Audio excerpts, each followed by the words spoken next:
talking about stuff and whatever's going on in his brain. You know it is 100% Bridget! Right on, right on. Hello, it's me talking about something.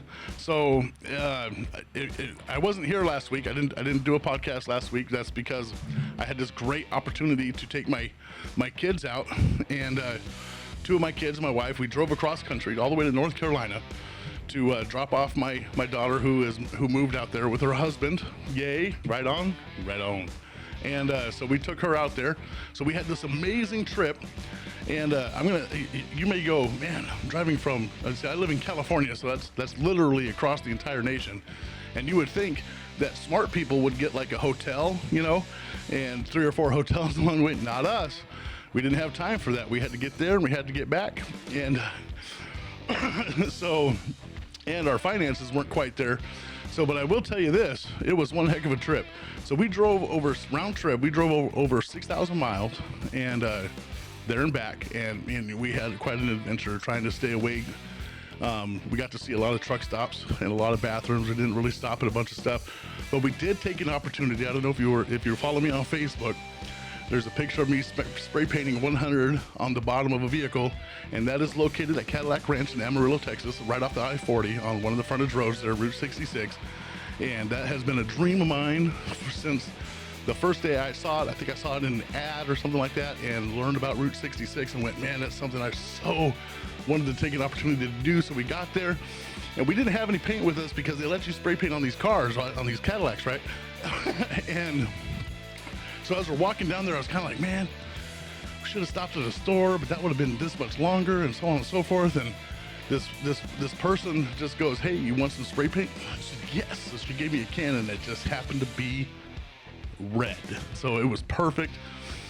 So we had an opportunity to tag the 100% on the bottom of one of the Cadillacs, and also on one of the fins. I don't know if you got to see that video, but if you follow me on Facebook, it's up there.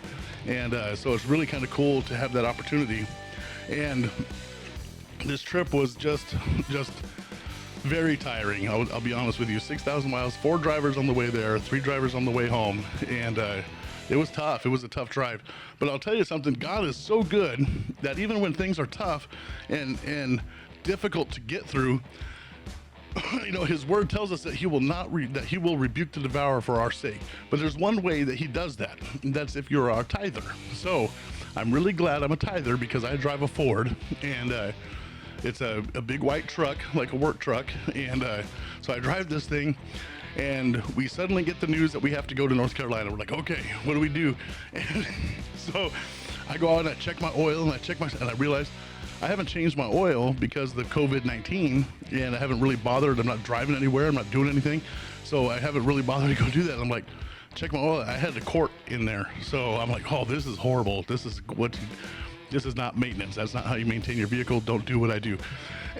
And so I go to the store, I pick up 5 quarts of oil, dump it in there, let it run. I'm like, oh boy, I don't have time to change filters. I don't have time to do the stuff that really needed to be done. And I drive a Ford. And if you drive a Ford, or if anybody knows you, that if you have friends that like make fun of you, like it's found on road dead, fix or repair daily. And you know what, this weekend that just passed, my car was first on race day, baby, because we made 6,000 miles in 5 days in a Ford F-150 and had no problems. Say, oh yeah. But this is what I believe is the reason why whenever I get a chance to do these kinds of things, because this is not the first time we've done this kind of stuff, but I believe this, in Malachi chapter 3, in verse 10, now I know if you go to church, you probably heard this 14.5 million times during the offering or more, because it's a very popular verse specifically for offering. And it says this, bring all the tithes into the storehouse, that there may be food in my house, and try me now in this, says the Lord of hosts, if I will not open for you the windows of heaven and pour out for you such a blessing that there will not be room enough to receive it. That's just the tithe. That's talking about the tithe specifically. So that's your 10%.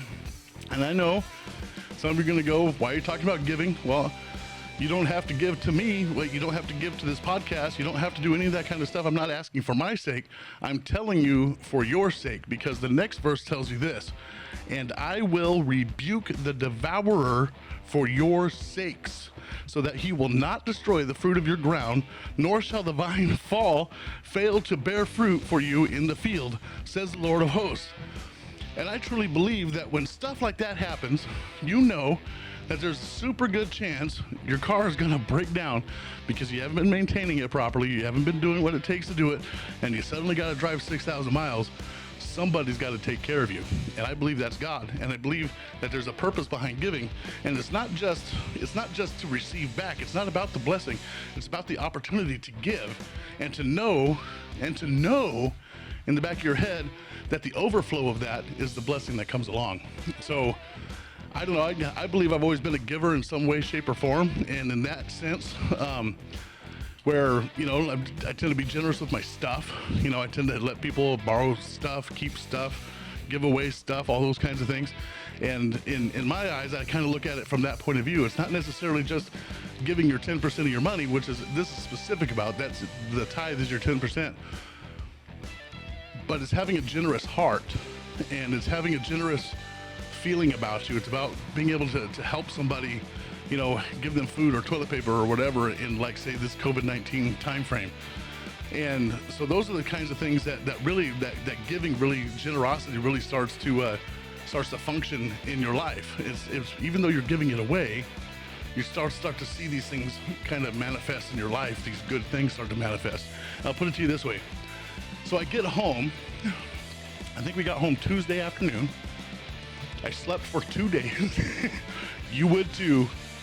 Guaranteed, you would too sleep for 2 days after doing that. And because I'm really stubborn, I like to drive, so I drove most of the time.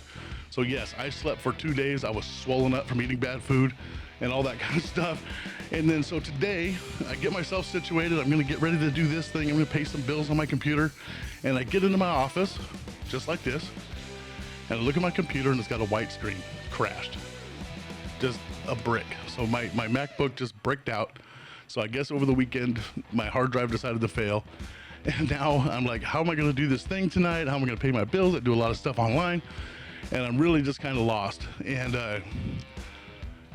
And now you're saying, well, but you said that you give and this kind of stuff doesn't happen to you. I said, yes, he said he will rebuke the devourer for your sake. And I said, yes, he will rebuke the devourer for my sake.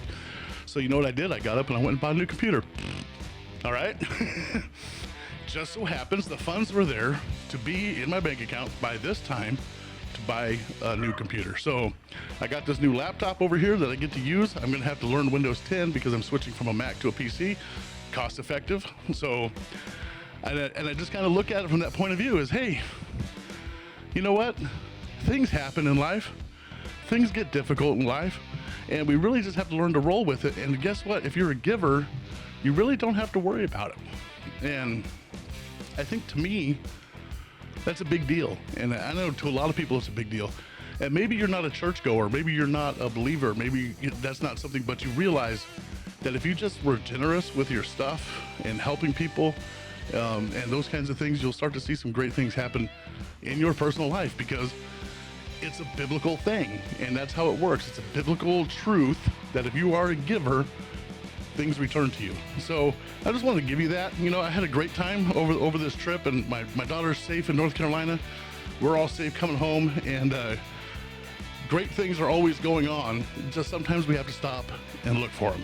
And sometimes we have to say, I'm going to be willing to give and be a part of giving, to not just to see things happen, but to know things will happen, because my God says that it will. And we just glorify him in that. And so I'll tell you this, you guys have a fantastic weekend. Have a great Memorial Day. Make sure to barbecue some stuff and eat some stuff and enjoy yourself this weekend. By the way, if you're in California, well, actually the entire United States, President Trump just said open up the churches. So we're gonna see how that goes. But in the meantime, if you're watching church online, make sure to get on YouTube, Facebook, Instagram, wherever your church is. Stick with them, and guess what? Give to that ministry, because that ministry needs to continue and your giving helps. So just continue to do the things that you do. And guess what? It's going to be a beautiful weekend. Ride on, ride on.